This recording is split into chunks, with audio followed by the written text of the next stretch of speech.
जगत सेवा, खोज अपनी, हरि भक्ति, ये 3 सूत्र हैं। हमें 2 पे से कोई मतलब नहीं, तो हम तीसरे का वर्णन करते हैं। खोज अपनी।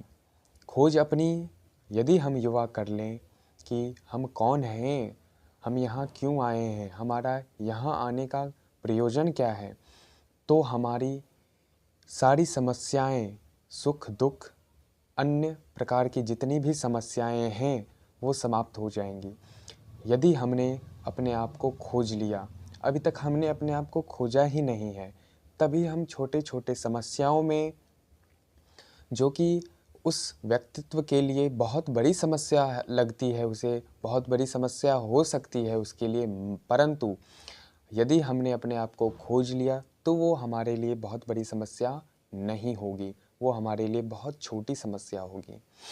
तो खोज अपनी प्रारंभ कर दीजिए सभी, और तभी आप हरि भक्ति और जगत सेवा को अच्छे तरह से समझ सकते हैं और कर सकते हैं, अन्यथा नहीं होने वाला।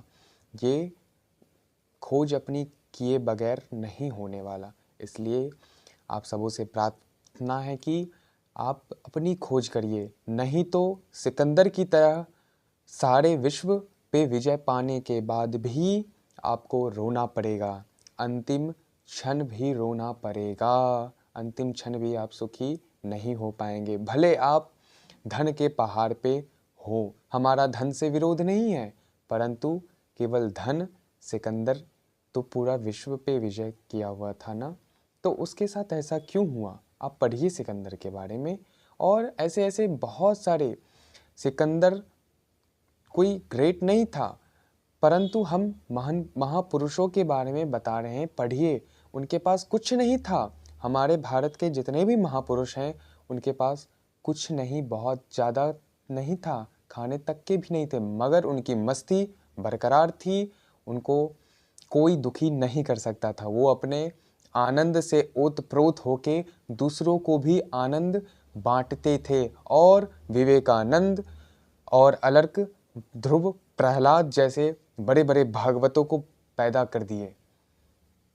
ज्ञान, गुरु के ज्ञान से ही दूसरा जन्म होगा।